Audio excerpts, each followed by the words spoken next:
Okay. Call this meeting to order. This is our monthly meeting on SAP. We go around, people at the table, identify yourself for the record, please. Bill Evans, Assembly. Tim Steele. Assembly. Amy DeBosky.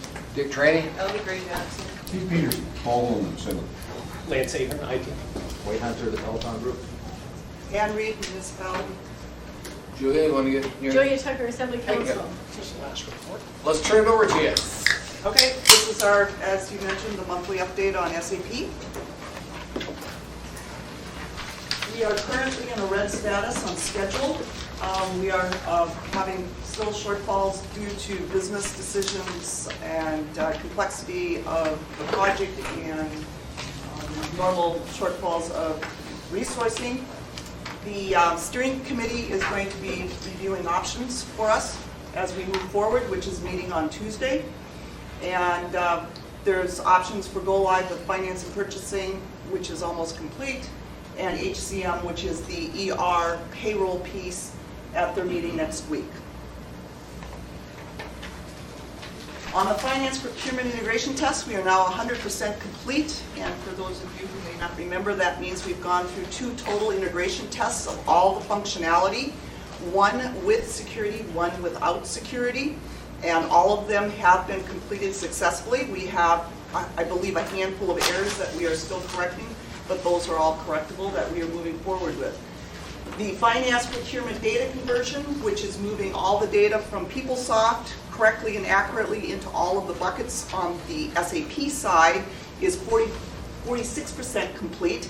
We are still struggling through the areas that we have not had experience with before, which is the balance sheet and the profit and loss. We are almost complete with moving all of the information from 2013 into the proper SAP buckets. All the mapping has been done and the conversion is in process. And we are moving it to the 2014. Pieces of that have been completed.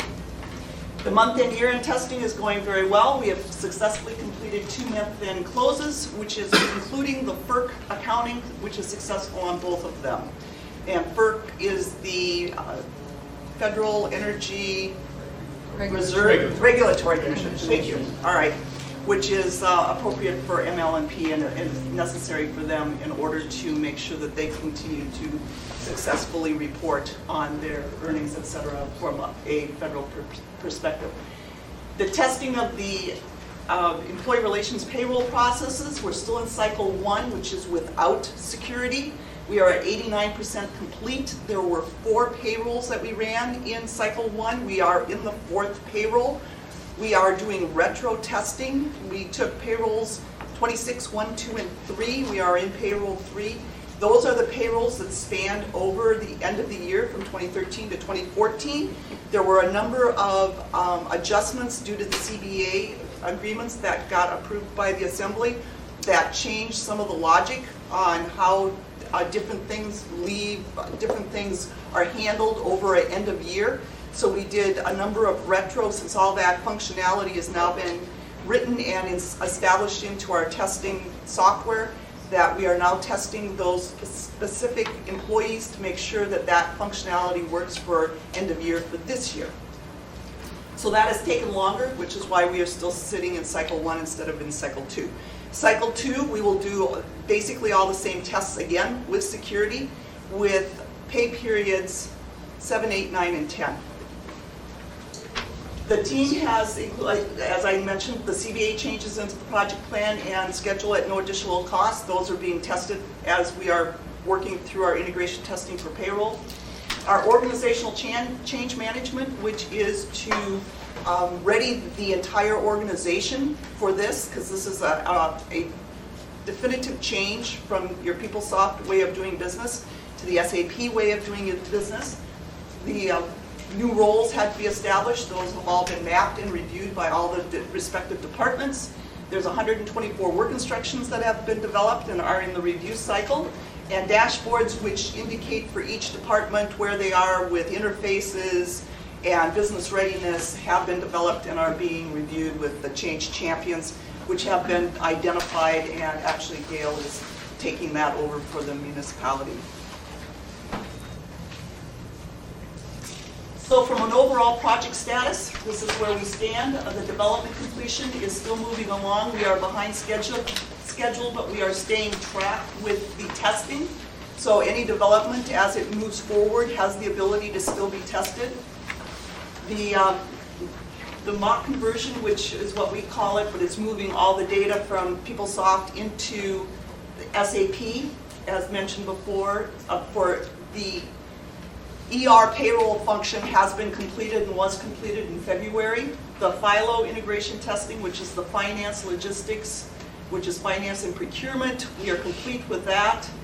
The ER and payroll integration testing, we're still in cycle 1. That one's still red. That's going to be in front of the IT tech team on Tuesday for their review on the options that we are presenting.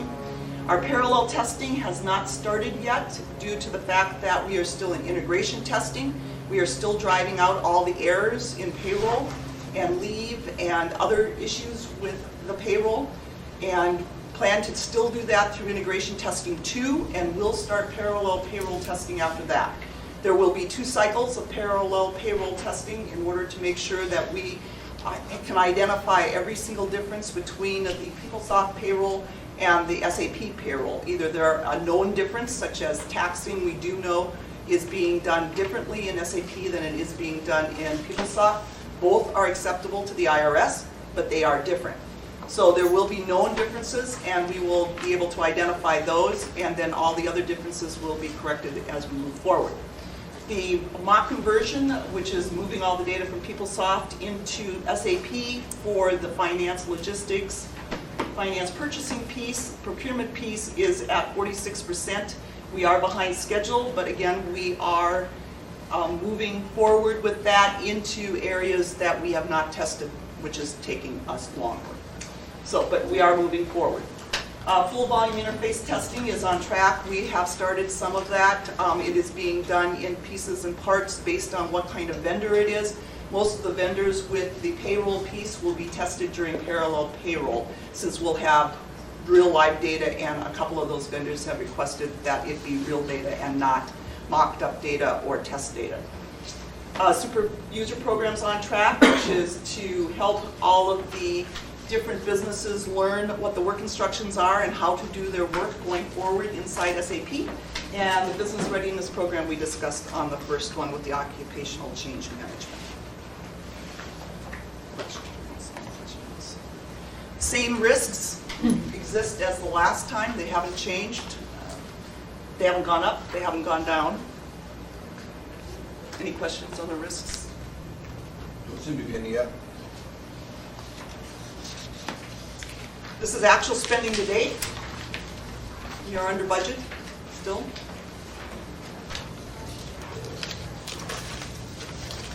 The finance and procurement continue to meet the Synergy project October 1 go-live date that we presented to you.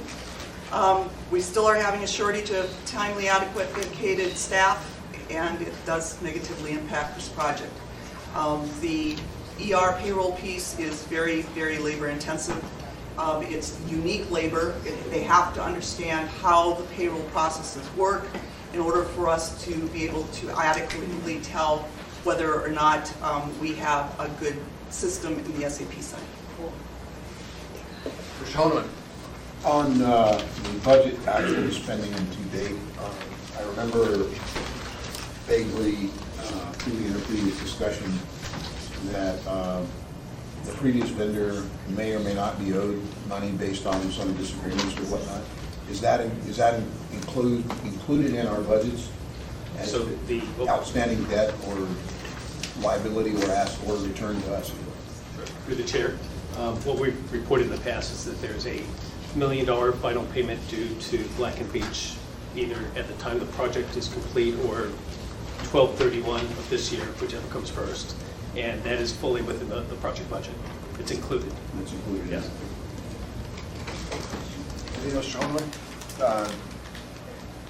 And I guess when we say approved budget, that includes any perhaps amendments approved throughout The total approved budget. It's the last budget you all the last approved. budget. It wasn't the budget that we started with, but it's the budget with all the changes. That's correct. At some point, I'd kind of like to see where we started and where we're at, if it's possible. We've presented that to you several times in previous presentations. Right, I missed the last one or two, and I apologize, I've changed schedule, so even if you just email it, it'd be great. No, Mr. Holman? That's it. Mr. Gray Jackson and Thank you, Mr. Mr. Peterson. Chairman. We didn't have a meeting the last time, Paul, but they sent us a report, and I had a question on the other, and everybody saw that. And thank you, Mr. Chair, but my question is still on the other. Do you anticipate that growing? That number getting higher and higher and higher? Because based on your response, I think that it probably is, but I'm not going to put words into your mouth. The other line item? Yeah, Through the yeah. chair?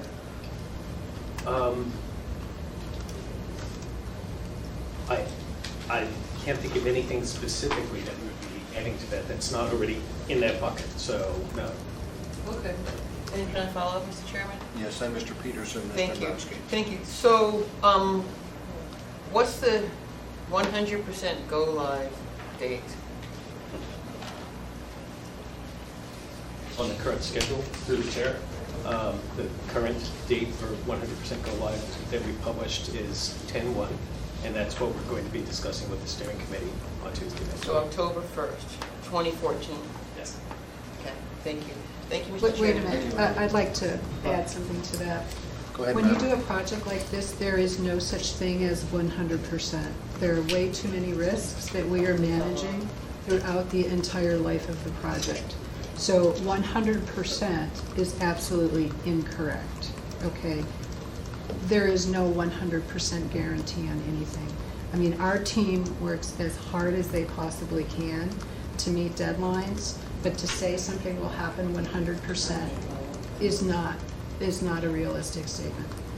And I want to point out also that we are currently evaluating, and we have not made a final decision, but we are currently evaluating a split go live. And what that means is that we would go live with the finance component, which you saw today has, it's moving along fabulously, and potentially delaying the HR payroll piece in regard to, having to do some interfaces between PeopleSoft. That decision is still being vetted.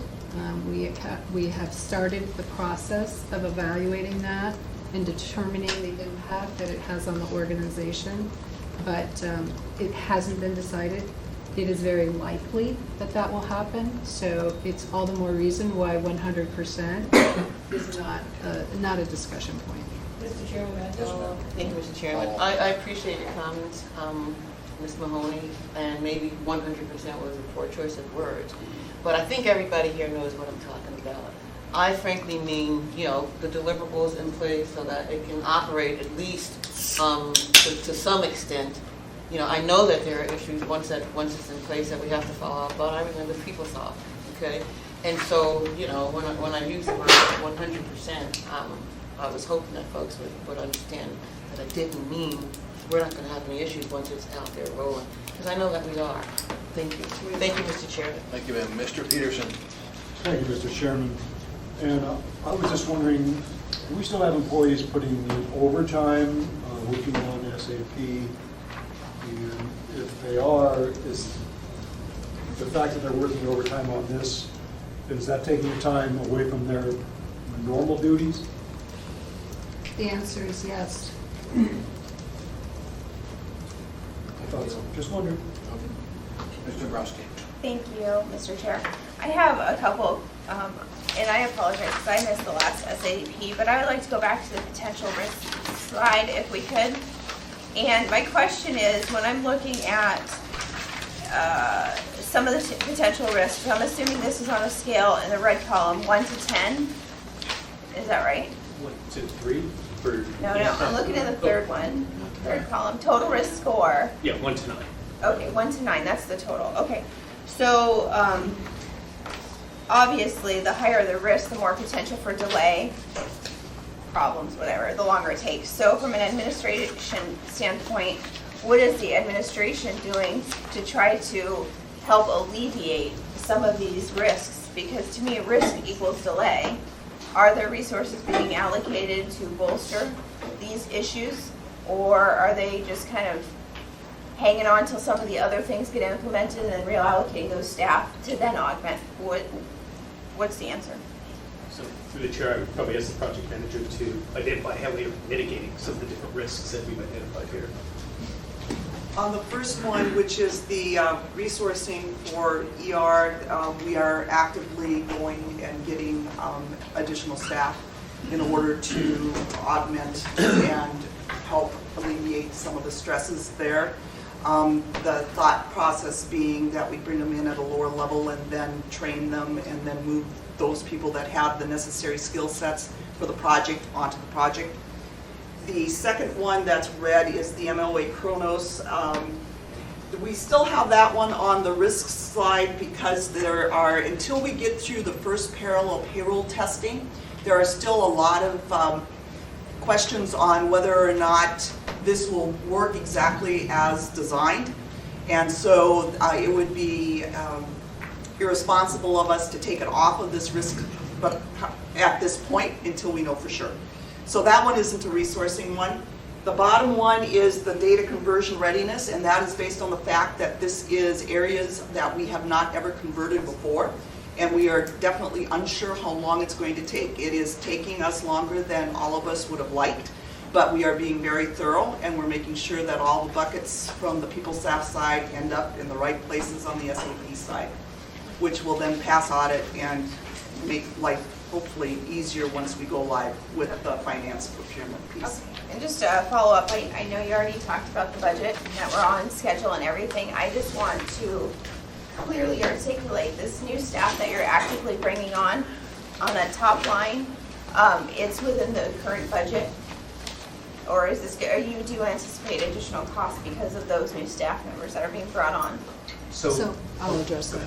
Okay, so in regard to item number 1, the ER task, Nancy Sarah recently committed to hiring additional staff. She has some capacity potentially in her current budget, but as we evaluate that and look at, the timing of bringing people on, it may be that we would need to do an amendment to the budget and go into fund balance to hire the folks. But that's premature at this point because, we don't know until we do the evaluation. Sure, I But appreciate that would be the step that we would take if she plans to overrun her budget. Thank you. Still, sir. Yeah, with regards to payroll, you anticipate some dual tracking, where you do both the old and the new kind of system, and anticipate that all the problems will be worked in within a couple cycles. I presume you will keep doing the dual until you get a clean cycle. So through the chair, Whoever's going to answer This is it. parallel testing. This is Okay. parallel I testing. mean, that's entirely within the project, just a set of test activities, and it's not running in parallel with our production payroll work that we do, okay. to keep business running. It's really strictly within. Okay, and so you'll just keep working out the bugs until the bugs are all worked out, and at that point, then you will have it converted, and it'll all work fine. And we can go on to the next. Yeah, the payroll is so controversial. I'm sure the employees are on pins and needles saying, "Oh, please don't mess up my pay." So anyway, that good answer. Mr. Evans, sir? Anything? Questions? Fine, thank you. No? Any other questions from assembly members? If not, thank you. This meeting's over with. Our next one starts in 10 minutes.